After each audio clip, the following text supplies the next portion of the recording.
of the United States of America, President Barack Obama. Good to see you. I just want to say everybody back home, right back at you. We appreciate you. You always get a straight talk. And welcome to Straight Talk.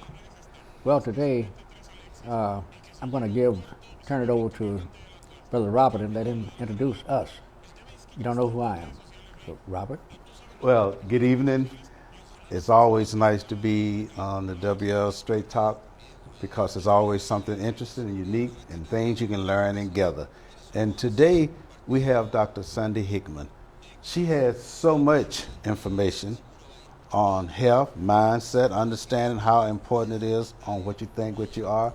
So I'd just like for her to tell and talk about her and what she like to talk about. You want her to introduce me? And then she can introduce you because she know you for 50 years. Since she told about how you got her daughter to walk on glass, so I think it would be very befitting for her to introduce you. But it shows that her daughter has protection within her. Mm-hmm. You know, when you don't have protection, you're going to get hurt. Yeah, but that was a testimony on doing the yoga with her because Tony and I had an accident on the expressway. How many cars was it? 6 cars total, right? But my car was torn up even under the bottom. And we were sitting there laughing and talking. And all the people were running over to the car. I let the window down as far as it would go, and I said, "Are you people okay?" "Sir, you're sitting in a pile of junk. Are you okay?" Yeah, that's the case. But yeah, she can definitely introduce you, and I'm glad to know that history that you did with her. And then she could talk about her great world. Okay, this is W.O. Lillard. And I've been knowing you for a long time, but on your show several times. Don't say that 50-year thing again. I won't say that, okay. But I remember our 5:30 in the morning yoga classes. Yes. As well as coming on your show. So it's a delight to see you again. You came on Saturday. I can't remember what day it was, but came on, the yoga class on Saturday? Mm-hmm. Yeah. 5:30 in the morning. It's like, oh wow. She's one of those 1 day a week. Yes, I was 1 day a week person. Since you had us up at 5:30 in the morning, it was 1 day a week. That was a lot of years ago. That was a lot of years ago. It was. It wasn't that many years ago. Why do you? Oh yeah, it was daughter's yesterday. grown now. Yeah, my daughter is grown. Give it 1 more day. Yeah. It was yesterday, really.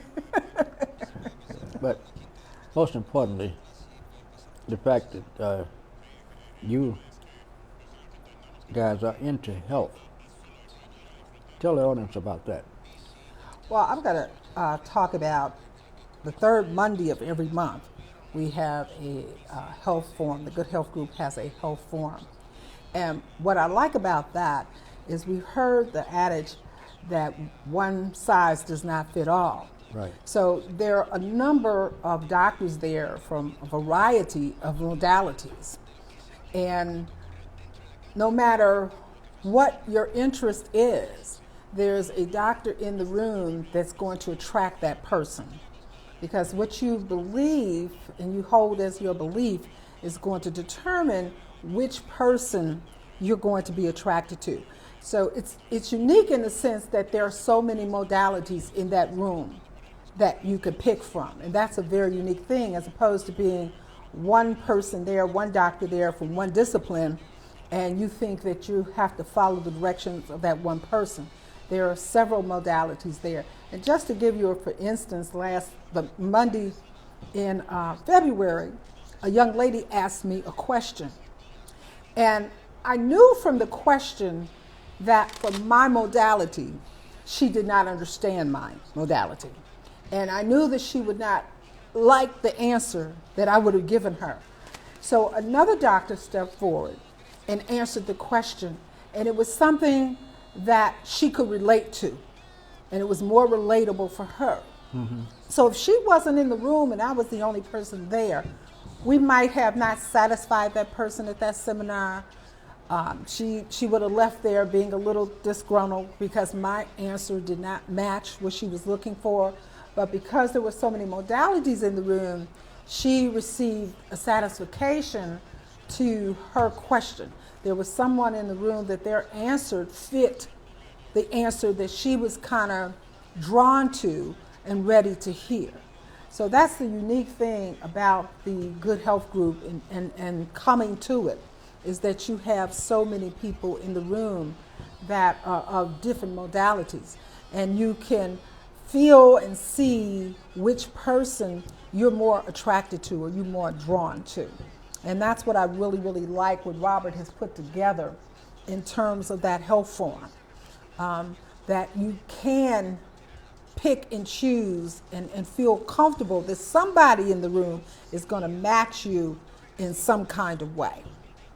And I know you know me from years ago as a health practitioner, but I retired in 2001 from health industry, and I started practicing my hobby that my mother has been doing for about 40 or 50 years, and that was mental science. The 40 or 50 year thing. Yeah, that's what the 40 or 50 years is. So I started listening to her and beginning to practice mental science. So that's what I talk about at that forum. And we were talking earlier about years ago when I was on your show, and my daughter was 12 years old at the time. Mm-hmm. And you had about 6 foot long thing on the floor full of glass, just completely full of glass. Not flat glass, but rigid. Yeah, raised glass, not flat, raised, glass sticking up. And you asked my daughter to walk across it. And we don't realize that kids, they're not fearful. No, they're not fearful. She said if I told her to do that, there must not be anything wrong with it. Right. You told her to do it, so there's Right. nothing wrong. And I had to kind of turn away because I was like, is she really going to walk across that glass? But she showed no fear. It was like, oh, it was like you just offered her some candy to her or something. And she started walking across the glass. She got in the middle of the glass and she started dancing away and dancing. And I really had to turn my head on that one. And then she went across the glass and she literally had glass stuck in her foot. And when we pulled it out, her foot did not bleed. Wow. And it wasn't stuck in, it was just stuck. But not, that's what break. mental science is kind of about. Mm-hmm. That if you don't believe, your thoughts are your belief. Whatever you believe to be true, that's what's true. So your reality is your belief system. Right. That is what your reality is. I was talking to a young man on Monday, and he made the statement, his business is up and down, up and down, up and down, up and down, up and down. And as we were talking in a group, he made the statement that growing up, he was always the smallest guy around. He was the small guy. And so he made a decision that even though he would never win because everybody was so much bigger than him, that he would never quit and he would always keep trying. And I said to him, do you realize you just gave us your block? That is the thing that's blocking you from growing your business, is that you've decided that you would never win. But you would constantly fight for your business. You would constantly hold on to that business and stay in the game, but you would never win. And that's why you have this battle of going back and forth. Yes, but, yes, but, yes, but, yes, but. Because you have not decided that you were going to win with your business. You haven't made that decision. So that's basically what mental science gets into, is that your thoughts repeated over and over and over again become your beliefs. So our beliefs are formulated. Between the age of 0 and 7, kids are in what we call a theta brainwave pattern. So they're soaking up everything around them. They're just soaking it up and soaking it up and soaking it up. And I remember during that time when my daughter was in that age range, I would always tell her, you're my little genius, you're my little genius, you're my little genius, you're my little genius. And I would always tell her that, you're my little genius. And then from 8 to 13, you're in alpha state. Now, you're still taking things in and soaking them in, but not as great as you are in a theta state. And it's similar to hypnosis, because when a hypnotist hypnotizes you, He takes you first to an alpha state, and then some people are capable of going to a theta state. Right. And he's got control of your inner being because he's taking you to those states. He's bypassed your conscious mind and he's gone to your subconscious mind, and he's taking control of that. And that's why you can get a person to do what you can get them to do. But you can do that for yourself to change your mindset to be more successful. We're just unaware that we have that power. We're just unaware that we can do that. You know, I had a group of ministers on the show, pastors, not ministers, pastors, including Clay. And I said, okay, we got to show the public that you're protected. All you got to do is have the faith in your protection. And one of the pastors said, well, how are you going to do that? I said, had them bring out the rug, the towel full of glass, laid it in front of the stage. I said, we get down and walk on that glass. You see the rigid edges sticking up, and nothing will happen to your foot. One of the pastors was a young man. I think he was maybe 28, 29 years old. He got up right away, walked across the glass. His big pastor, oh, what are you doing? Don't, you gonna walk? He walked across, he said, well, WL said do it. I know he wouldn't tell us to do that if he thought it would cut us. But either one of them would walk on that glass. But you mentioned faith. And I tell people, when I'm talking to my clients, I tell them, I say the bottom line is faith. That is the bottom line to mental science, is faith. And it's amazing to me how many pastors, unfortunately, don't have it or don't teach it in their sermons. Right. And that's amazing to me. I've had clients that say, I've been in church for 30 years and I've never heard anybody say what you're saying. But that's basically what it is. If you truly believe that you can walk across there, then you can walk across there. If you truly believe that. Can I edit that? Mm-hmm. You know that you can walk across. That's when you do it. You know it. And I don't believe that. Belief has no power anyway. One way or the other. Either you know it or you don't. Right. If you're wavering, you have an unstable mind. Right, absolutely. And nothing can be delivered to an unstable mind. Right. And we don't realize, we'll say business-wise that we want our business to do such and such and such and such, and then we go, but I don't know if that's possible. I like for it to do that, but you just immediately killed it when you said that you didn't know it was possible. So we have so much power that we don't realize that we have. We have unlimited power, and we don't realize that we have that unlimited power. So what mental science is basically teaching a person to, what do you need to believe in order to have the success that you want to have? And showing them how to take their subconscious mind to, or their brain to, a theta and alpha state to allow them, but I don't use hypnosis, I use other techniques that will allow them to do that. Because you first have to understand what it is that you want. And we tend to pick things according to what I say the outer world or friends or family. We tend to pick things that we think they want us to do. So we kind of camouflage what it is that we really, really, really want, because we don't think we can have it. And I'm dealing with a client right now of getting her to focus in on what she really, really wants. I said, we can't move forward in you getting what you want if you don't understand what you want. And she came to tears. And she came to tears because I said, what is that? What is that at the moment, right now? What is going through your thoughts? And she started telling me what she didn't want. And I said, so what you told me you did want, why are you concluding that you're not jumping into the same thing? And she said, oh my God, I am. And she realized that she didn't want what she thought she wanted it. She felt that she had to prove to herself that she was smart. I said, I think you've already done that. You've got a master's degree. You've already done that. So you don't need to prove that to anybody. So what is it that you think that you want right now? And she was literally afraid to say what she wanted because she had a fear of what other people thought about what she wanted. Right. And that's what the tears were about. Sometimes. And that was the block. And I had to work with her to, get her, let's go here. Let's see what it feels like. Let's focus on that. Let's see what comes to you, and let's focus on that. But that's what happens is you have to learn to know who you are as a person and leave the outer world where they are. Where they are.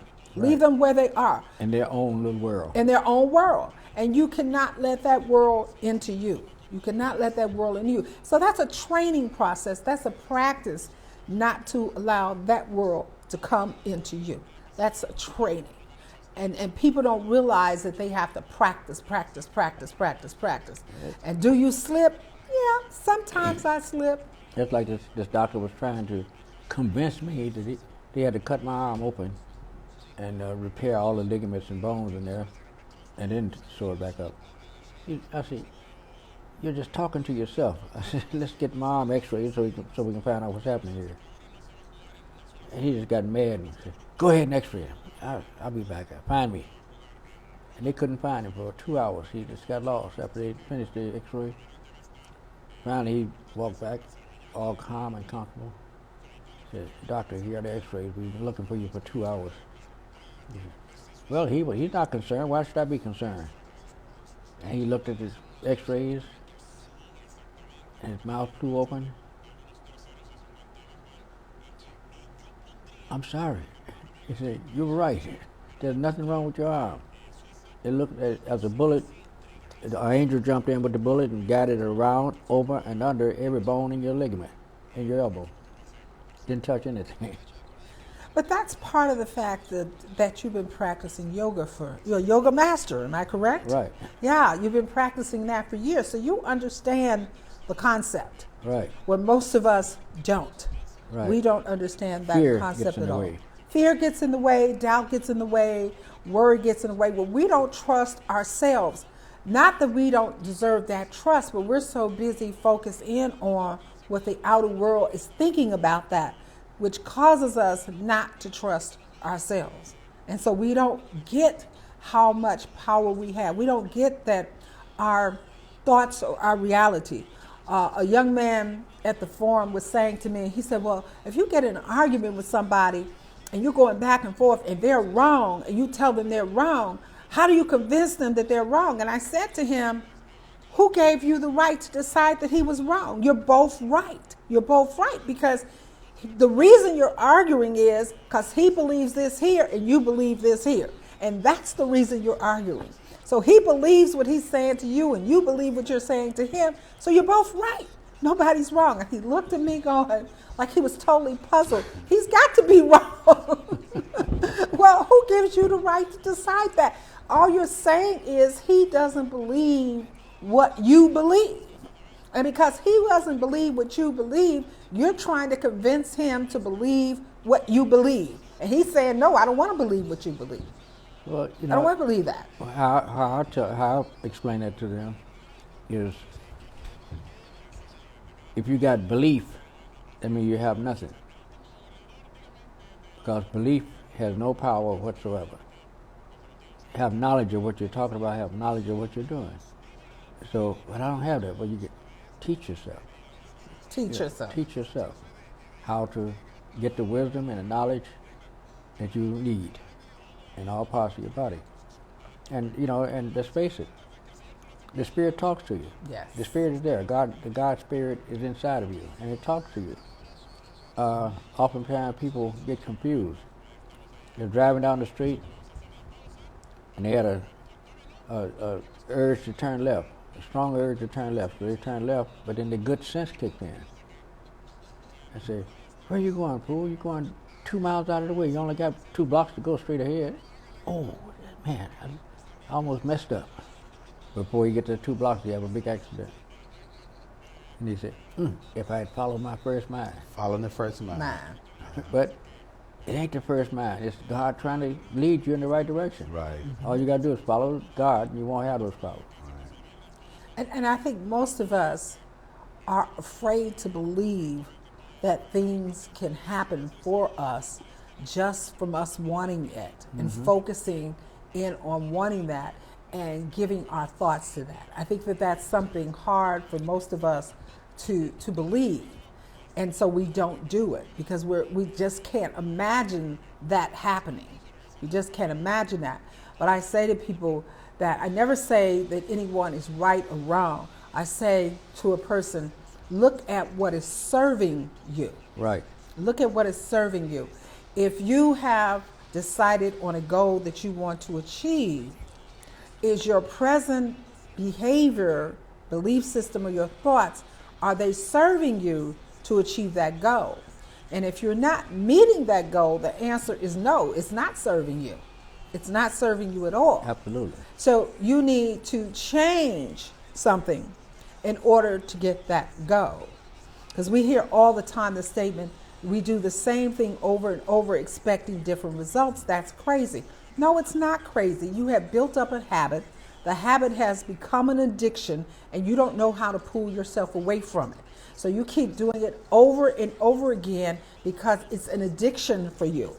It's an addiction. You've been doing it so long that it has moved into an addiction, and that's why you keep doing it over and over again, and then you act surprised when you don't get a different result. So it's not crazy. It's just that you need to change, and you're unaware that you've developed an addiction, and you need to change that addiction in order to get what it is that you want. And I think that that's what happens with people, is they're so used to doing something one way, and they've been doing it so many years in that fashion that they don't know how to pull themselves away from doing it anything different. And we will fight. We will fight for what we believe. We will fight to the end for what it is what we believe. We don't care that it's not serving us. Right. We don't even care that's that it's belief. causing us harm. We don't even belief. care. But we'll keep doing it because it's an addiction and it's hurting us. But we'll keep doing it and doing it and doing it. Yeah, and you're absolutely right. Most things that we do become addictions. Yes. It unless does. unless you got your brain in the right direction, where you understand that there are elements within you that lead you and guide you, and you follow them in the right direction. The simple thing is, when I was a little child, I think about 7 years old, in Memphis, Tennessee, we were out, I think it was about 5 or 6 of us together. And I said, man, we don't have money to go to the movies. And so we were walking, he said, I guess we have to miss the movies this week. It was a Sunday, after church. And so we walking, and I made a left turn. He said, where you going, man? I said, I don't know. He said, well, come on, you're going the wrong way. You're going way out of the way. I said, no. I just kept walking, and they kept following me and harassing me. I got to where God was leading me. It was a $20 bill on the ground. Wow. That changed it. See, that's something we can't believe. My mother's 96, and she tells me stories like that all the time. Mm-hmm. And I can remember I was going to a breakfast that a group that Robert and I belonged to on a Saturday morning, and the breakfast is $7. And I looked in my purse, and I had $6. And I said, okay, I need another $1. And I don't want to go all the way to the bank just to get $1. And I walked out of the house, got to my car, and before I opened my car door, I looked on the ground and there was $1. Mm-hmm. And I picked it up. I said, okay, good. I don't have to go to the bank. I need another $1. And there it was, right in front of my car door. When I went to open the door, it was $1 on the ground. The power of the mind. We don't believe that.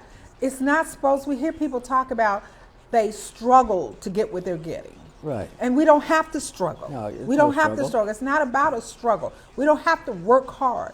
If we're in alignment, we are personal, energizing beings. And the universe is an energy system. Everything out in that universe is energy. Everything around us is energy. Everything. And if we're in alignment with that energy, and everything comes through your emotions and how you're feeling. So I always tell people, always check how you are feeling, because that tells you whether or not you're in alignment or not. And if you're in that alignment, things are going to happen for you. Things are going to just appear for you because you're in alignment with that energy and that frequency of the universe. And so it will happen. And you're going to always be all right. You're going to always be all right. You're going to always. My daughter just moved to a new town. And within, I'm trying, she's moving in the direction, but she's not quite all the way there. So she's having successes and not having successes. But we went to a networking event, and she met a lot of people, and I said, you're gonna get some business partners out of this. And within 2 days, she had 2 business partners out of the situation within 2 days. Mm-hmm. So I said, see, that's all you have to do. You have to say this is what you want to happen as a result of this. Existence. Speak it into existence. Act as if it already is. Right. Be content, be at peace, be satisfied where you presently are. Because you can't be in a state of fear, worry, of doubt. You have to be in a state of being calm and peaceful and satisfied where you are. You have to be in that state. You have to be happy and joyful where you are. But you know that more is there. You know that more is there, and you're reaching more there. But you can't get there from a state of being disgruntled. You can't be there from a state of unhappiness. You can't get there from a state of worry. You just can't get there from that state. Right. So you have to put yourself in a state of being happy and being peaceful and being joyful in that moment of where you are, and be grateful and be thankful and have gratitude in order to move to a higher level. And that's where you have to be. And we have to learn to, some people just wake up in the morning and they're, ready to fight somebody. and they just don't get it. I think we should take a little break. We're halfway. You think so? Okay. Robert, you haven't talked. Why don't you take us to a break? After the break, I definitely want to express some importance on how mental science is to staying healthy. Yes. Because it's mental in that. And mental science is something else. Yes. It's real. It's the real thing. Before we go to the break, John Stroger brought maybe about 30 doctors to my studio when we were on 115th in Halsted. He was going to do the show, and he wanted them to be in the audience. And he had already told me he was going to do that. I said, okay, no problem. So we had the chairs waiting. And after the show, this one young doctor came over to me. He said, I watch your show just about every night. He said, but you always talk about eating. And you talk about us, you're not saying anything egregious about us, but you're making us look like little children that don't know any better. I said, well, I don't know about being a little child. I said, but you don't. He said, what do you mean I don't? He said, I went to medical school, I went to this, that, and the other. I said, okay, and you were indoctrinated into this society. And what you're feeding people and what you're feeding yourself is killing you. Slowly. He said, how could that, man? He said, I eat beef and fish and chicken, and, they were alive. I said, yeah, they were alive, and someone killed them. And you cannot sustain life with death. There's nothing alive in that stuff that you're eating. So he said, I can't see that. He said, the way you're saying it sounds plausible, but I'm gonna have to go back to the office and check it out. I'm gonna do some research on that. And about 3 weeks later, he came back to my office and apologized. You're right, man. You're absolutely right. He said, I never read these books. Yeah. He said, we just took the words of the teachers. Mm-hmm. If you read through the whole thing, the book, you can't find a book that will tell you that cows, hogs, chickens, anyway, has any kind of thing that could preserve your life. Even vegetables, the Bible says, the fruit of the tree bearing seed shall be meat for you. So God said you can eat meat from the tree bearing seed, not flesh. Yeah, but that's, I don't understand. I said, "No, you don't understand, so you should listen and try and get an understanding of what I'm saying, or what people tell you, period. You cannot sustain life with death. So eat from the ground, fruits, vegetables, potatoes, things that's grown from the ground. And it had seeds in order to produce itself, but it doesn't have seeds inside. That's like potatoes and carrots and things like that. I often wondered about that because, right now, the government is not killing us fast enough because too many people are turning into vegetarians. So they're not killing us fast enough. So what they would do is they come up with GMO, genetically modified organisms, for all the fruits and vegetables in America that we eat. So I don't eat fruits and vegetables from America.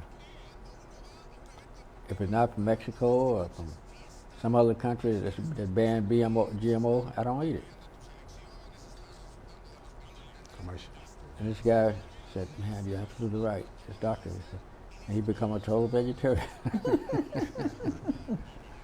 Well, that's why after the commercial, we're going to let Dr.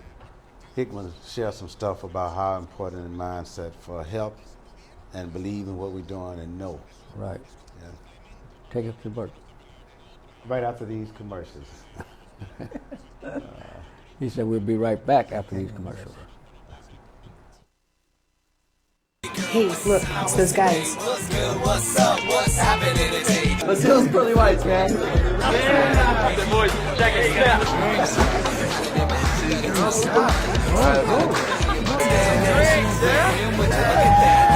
Stand up to my terrorists, don't compare us. Go.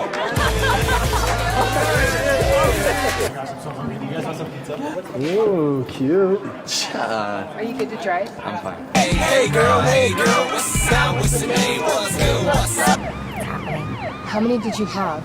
I should be fine. You should be. Sir, go and step out of the vehicle for me. Yes, sir.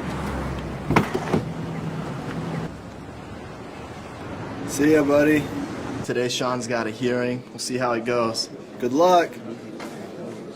So turns out, buzz driving and drunk driving, they're the same thing, and it costs around $10,000. So not worth it. Stoppable. Nothing can throw you off track. Wait, is that your car? Uh-oh. Yeah, I saw that coming. That will throw you off track. You're looking at around 10 grand in fines, legal fees.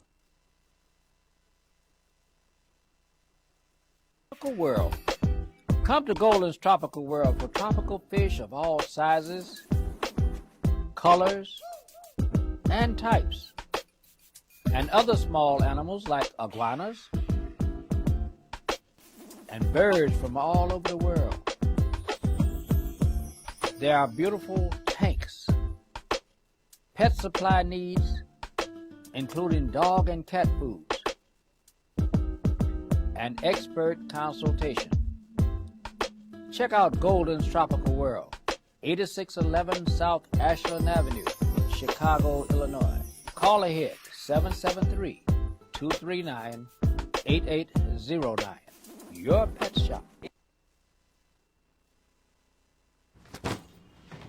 Hart, what's going on? I'm leaving. Why?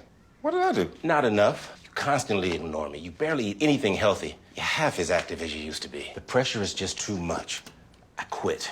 Okay, I get it. I'll do better. Just, please, don't leave. Okay. But remember, if I go, you go. Listen to your heart. Don't let it quit on you. Uncontrolled high blood pressure could lead to stroke, heart attack, or death. Get yours to a healthy range before it's too late.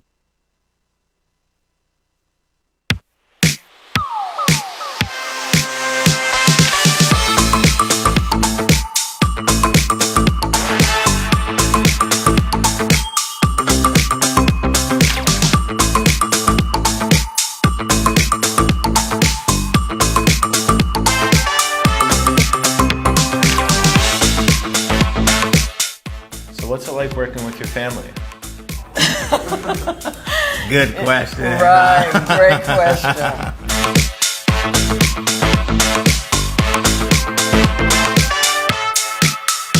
Original Soul Vegetarian was established over 38 years ago from our parents, so we're second generation owners. Back then in the 80s, nobody knew what vegan looked like. But if you say, oh, this is barbecue, they'll eat it and say, oh, it's good.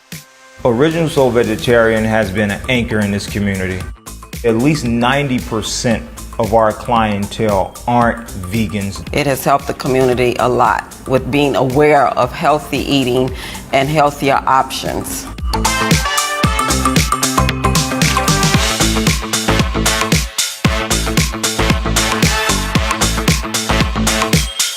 Most of everything that we sell is sourced locally, and it's all made in-house because it's just not about food for us. Your health is your wealth. Just add something healthy to what you're eating. You're gonna feel better.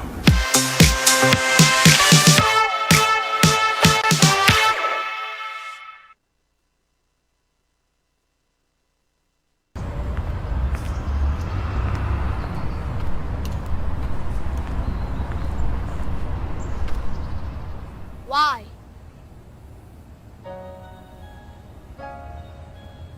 Why? Why are you following me? Why my hoodie make me look suspicious? Why does my music make me dangerous? Why are people that are supposed to protect me attacking me? Why are you afraid of me? Why do you think I'm dangerous? Why do I afraid of people who are supposed to protect me? Why can't I make a peace sign without you labeling the gang sign? Why does standing your ground only work when I'm on the ground? Why do you show this photo over this one? Why do you only stop and frisk me? Why do you have low expectations for me? Why can't I run down the street without causing alarms? Why do you think I'm a thug? Why do you assume I'm armed? Why can I break? Why is my mom scared every time I leave the house? Why are you targeting me? Why am I a target? Why? Why? Why? I know why. And it has to stop. It must stop. Because I have dreams. Because I can change the world. Because I will make a difference. Because I have a family. Because I am strong. Because I'm talented. I have a voice. I can find a cure. I have goals. I can lead the country. I am determined. I have a future. Because I'm a scholar. I am powerful. I'm someone's friend. I'm someone's brother. I'm someone's son. Someone loves me. And because my life matters too. My life matters. My life matters. My life matters. My life matters. My life matters. Our lives matter. And so did theirs.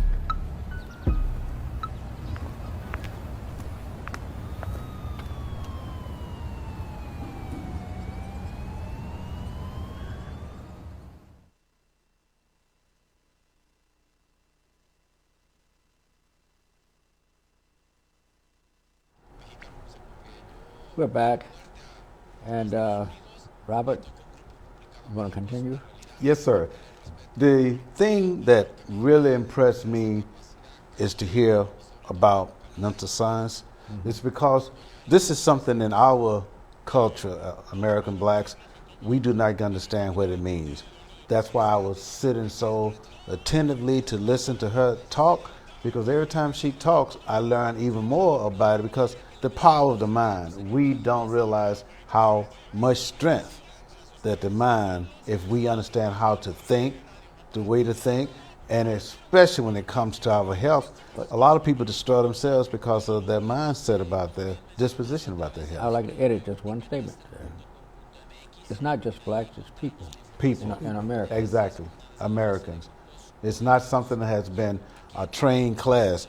And I really appreciate when I listen to Dr. Sandy on talking about the things that we all need to know more about, which is mental science, and how valuable and what role it plays in all of our lives. And once we get to understand how to use it, and this is why I invited her, because it could help a whole lot of people to just listen to what that art of science do.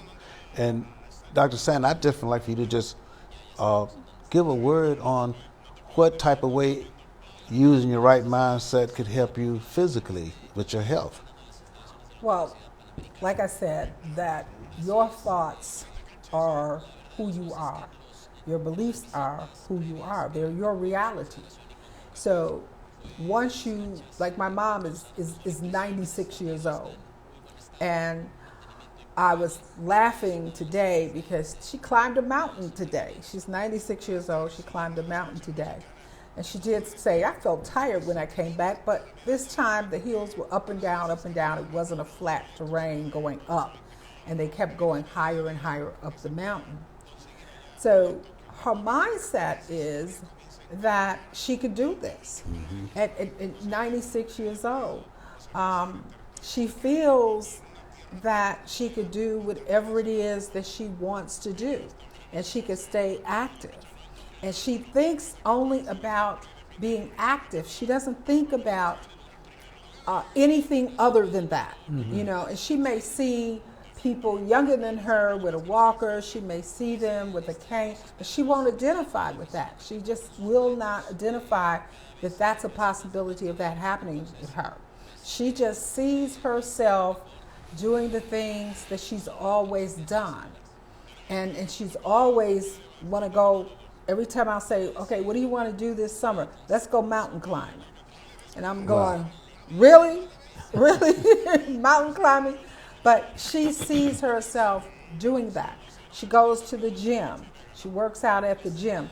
We were at the mall in Las Vegas back in January. And they had vendors at the mall. And it was a dance studio advertising their dancing. And the kid that was doing the dancing was 20 years old. And she walked up to him and she said, you're 20? He said, yes. She said, well, can you dance with a 96-year-old woman? So let's get on the floor and show them how a 20-year-old and a 96-year-old woman dance. Wow. And everybody stopped and started filming. But that's how she sees herself. She doesn't see herself in any other way. As old. She doesn't see herself as being old. She doesn't see herself as being sick. Right. She sees herself as being vibrant, as being alive. And that's her mental feeling about herself, is that even though she is 96, she could still do these things. And when I show the video to people of her dancing with this 20-year-old guy, they're like, she's really 96?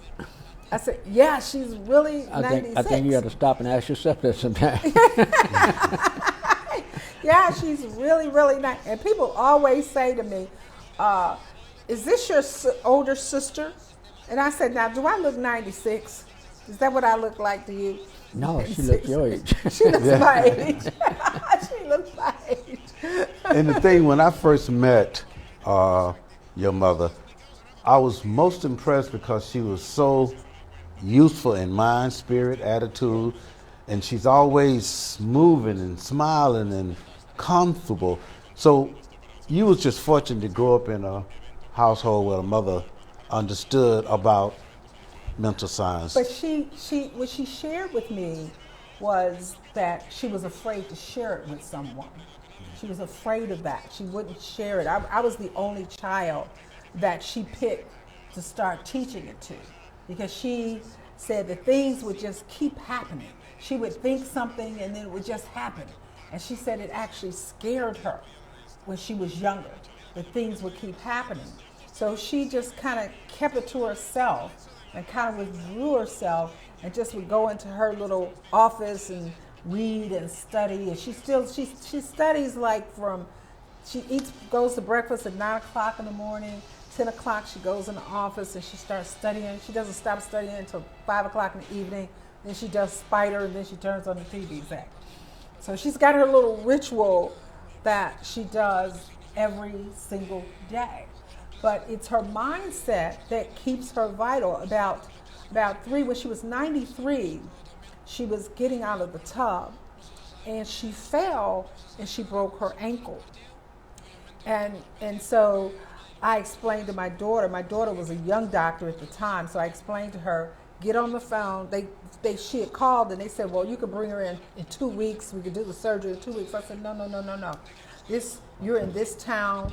People know you in this town. They don't know me. Pick up that phone, call somebody you know, and tell them you want surgery tomorrow. Not 2 weeks from now, but you want surgery tomorrow. And my daughter did that, and she went into surgery. So the next day, she said, I'm ready to go home. And the nurse told her, well, you have to prove that you can walk and do these certain exercises in order to go home. She said, okay, show me the exercises so I can go home. And she was ready to go. And the nurse showed her the exercise. She did all the exercise. The nurse said, okay, I guess you can go home. And the nurse was surprised that at 93, that she could do that she could have surgery and the very next day get up and do the exercise and go home. She said, well, we think, when she came in the room, she said, we think you should stay a couple of more days. She said, no, I'm going today. I can do whatever you want me to do, so I can go home today because I'm ready to go home today. And so we went. I was like, okay, let's go. So we went home that day because she just fixated in her mind that was what she was going to do. She was focused in on, and that's the key. It's what you give thought to and what you give feeling and emotion to. And the longer you hold that feeling and emotion, you begin to believe it. Right. Whether people don't realize that they get everything in their life, and there's some things they get in their life they get through default because they keep talking about it and talking about it and talking about it and talking about it. You know, it happened 20 years ago and 15 years ago, you told somebody about it. 10 years ago, you told somebody about it. 5 years ago, you told somebody about it. And just last week, you told somebody about it. So you're renewing it over and over and over and over again. And we don't realize that we're doing that. We're constantly renewing things over and over again. And then when we get sick, we don't understand why we got sick. But we're renewing something over and over and over again. So what you give your energy to and how long you hold that, it gets stronger and stronger and stronger. So you have to think about something and hold it for a long time. Negativity and positivity cannot exist in the same space. And once we get that, we will be healthier, more successful, more alive, more joy, once we get that. But we don't get that. The negativity and positively cannot exist in the same space. It just cannot do that. So you can't say it's impossible. And I remember talking at the forum that Robert gives, and I said that, and a young man raised his hand, and I called on him, and he read the scripture out of the Bible in James that matched that. And I was like, wow. I said, can you send that to me so I could put it in my phone? And I put it in my phone, so I have it in my phone. But once we get that, we can't say, I want this but, I want this but, I want this but. We cannot say that in the same space and expect good things to happen to us. We cannot do that. So you have to ask what you want. You have to focus in on what it is. If I want good health, I always say healthy body. I want a healthy body. And I'll see on Facebook page where people are Facebooking me. And somebody was in the hospital for something. And they'll say, I'm praying for your healing. Well, healing means you were sick. I'm praying for your recovery. Well, recovery means you were sick. You're sick.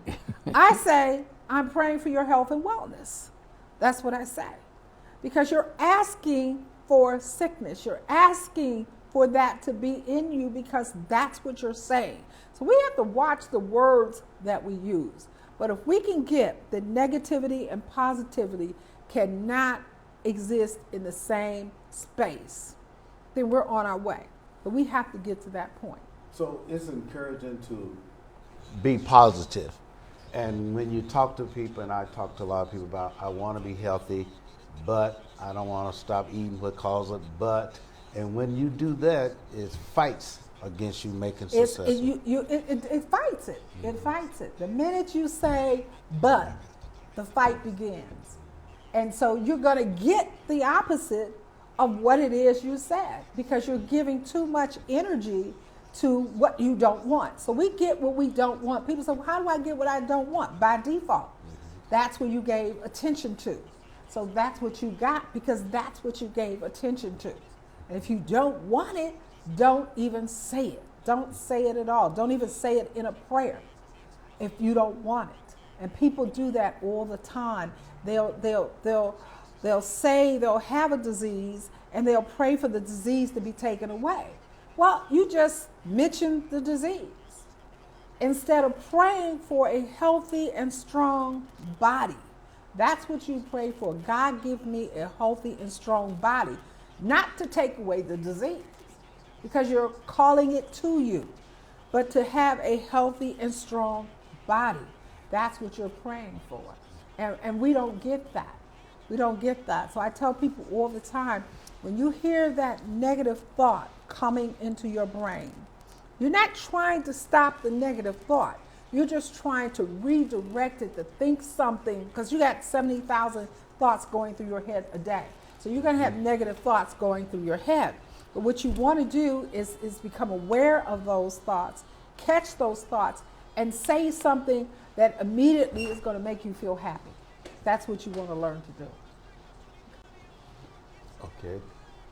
But you know, this is why the Chicago Good Health Group, we put a lot of time in bringing people like Dr. Hickman and all these other health-related people to be healthy, to think healthy, to learn to do healthy. That's why the Chicago Good Health Group, the third Monday of every month, we bring together many health professionals, because we first have to learn what we need to know to do the things, think the things, and be what we need to be. Mindset, food, diet, lifestyle. So Chicago Good Health Group, the third Monday of every month, we will provide a forum where you're going to get a lot of information to learn to be healthy and what it requires. So the third Monday of every month, this month is going to be the 16th, which is next Monday at 6 o'clock, 4900 South Lakeshore Drive. It's free to the public, and it's just health resource and information presented and provided so that everybody can learn, get everything together that you need to do and get on a path to commit to live healthy.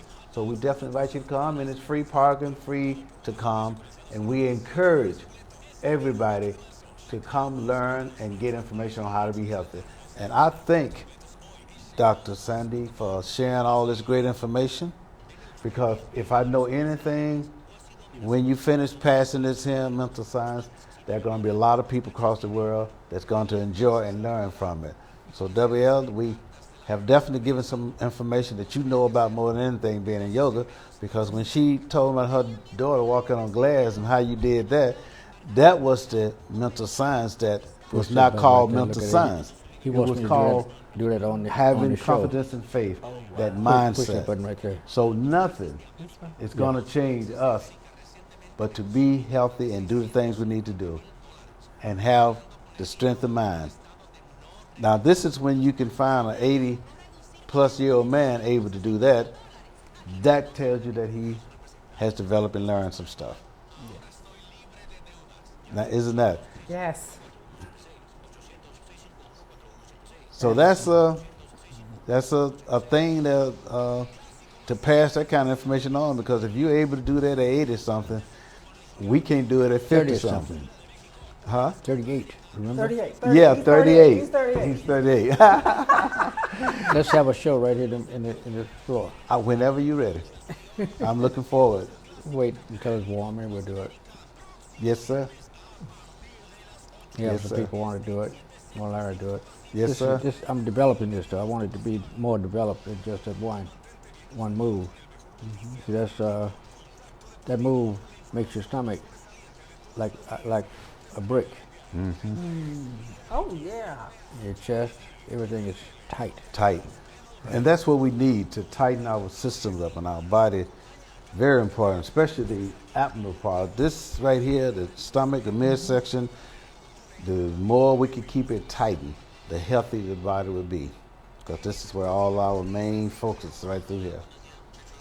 I'm going to see if I can find the picture of my mom on her 95th birthday. We asked her what she wanted to do, and she said, stand on my head. And she stood on her head. Wow. I was trying to find a picture in here that was taken Sunday? No, Friday, I think it was Friday night. Holly Maxwell's friend This is an old gentleman that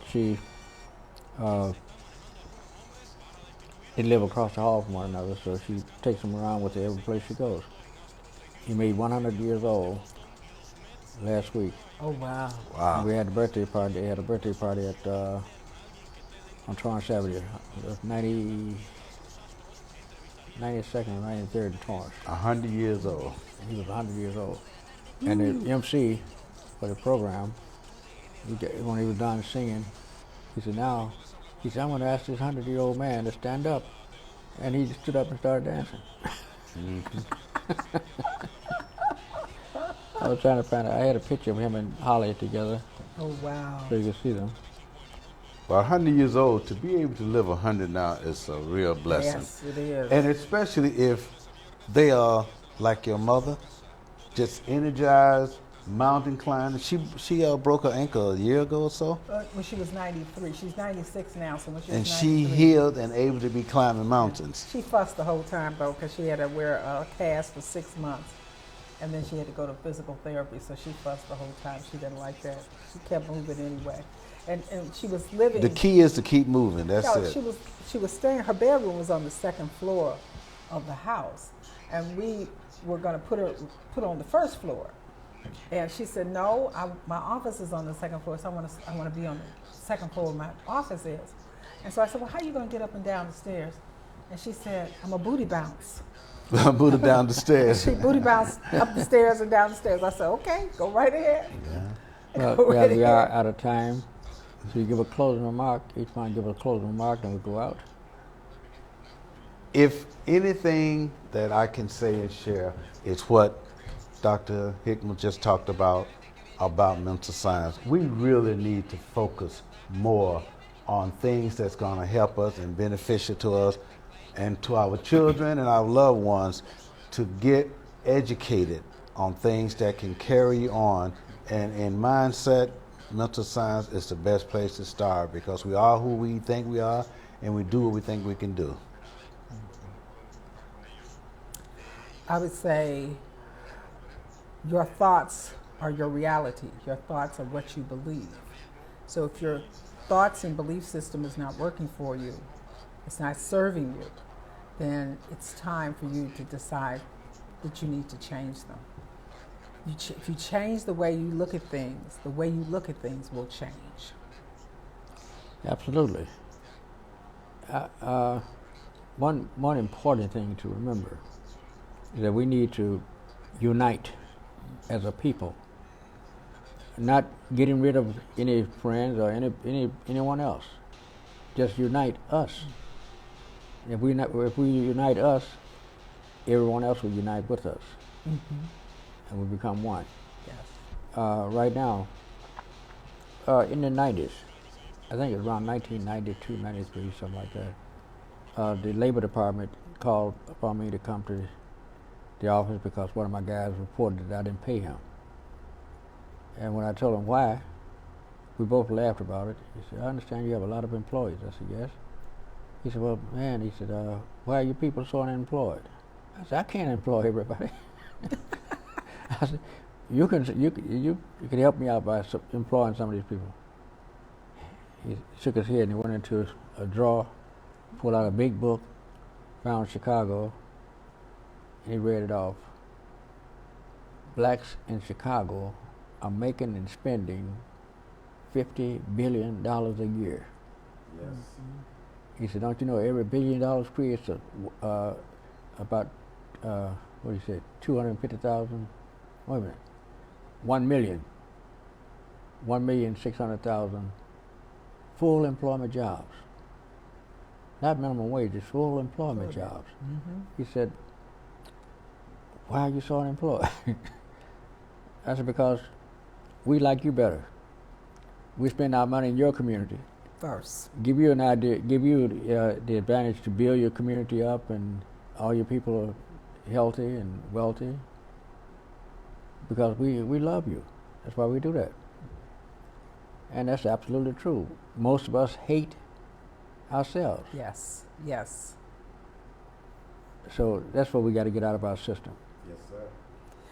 And that's such an unconscious thing. Yes. As well. We don't even realize. Right. I actually did a little study of watching two speakers speak, one black, one white, and the black speaker, who is well known, was really the better speaker, and both of them had books to sign, and the line was all the way from the front of the auditorium to the back of the auditorium for the black guy, and it was like 10 people in line for the white guy, and only 10 people in line for the black guy, and he was like, "What's going on?" So that's an unconscious act that we went there, that we went toward the white guy to buy all his books as opposed to the black guy.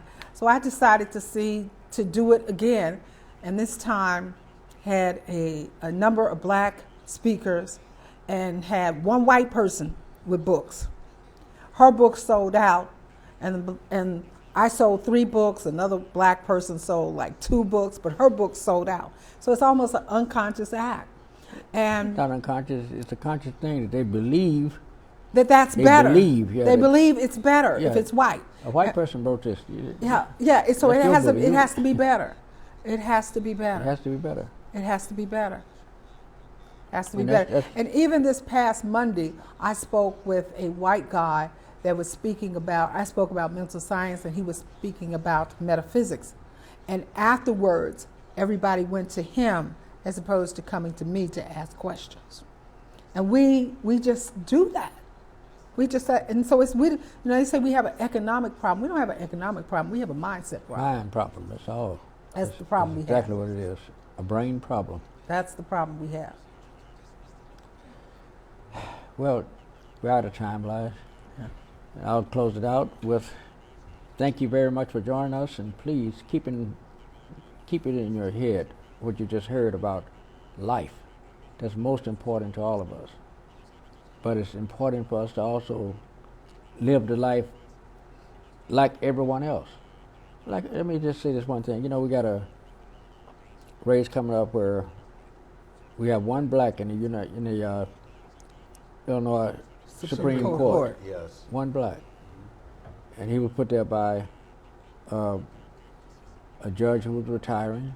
He knew this guy's background. He put him in. And he's been there for a year and a half. He's done some great things for the black community.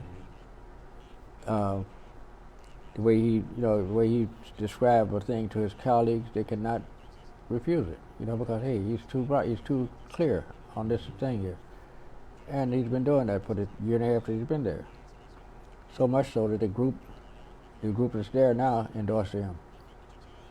And but we got 3 blacks running against him. Yeah. Yes. Isn't that ridiculous? That's ridiculous. That's ridiculous. So we can't possibly win with that. But we can't possibly win if they split the vote. Divide and conquer. Now, what we should do is not talk to them again. We should not have anything to do with it. Let them lose their law license or whatever. I think they're judges now. Yeah, both of them. Divide and conquer. Yeah, I think that's terrible. One is a very good friend of mine. I hate to see it happen. His brother House. Yeah, I went to. His father and I were good friends. Yeah, I knew him from high school. I was before him, but I knew him in high school. Well, I sure hate to see it happen. It tells a story. Yeah, we don't get it. It tells a story that we are dumb. We don't get it. And don't have any kind of knowledge of what's going on around it. That's why Mayor Harold Washington, he said, let's get everybody on the table and let us get behind one person and say, out of these 5 people, this is who we will support. Mm-hmm. Because if not, you divide and conquer, you'll never move forward. We would not have had him being a mayor if it hadn't been done that way, to get the mindset of get behind one person, not be divide and conquer. Right. Okay, guys. We want to tell the audience we'll see you this time again tomorrow night. Be blessed.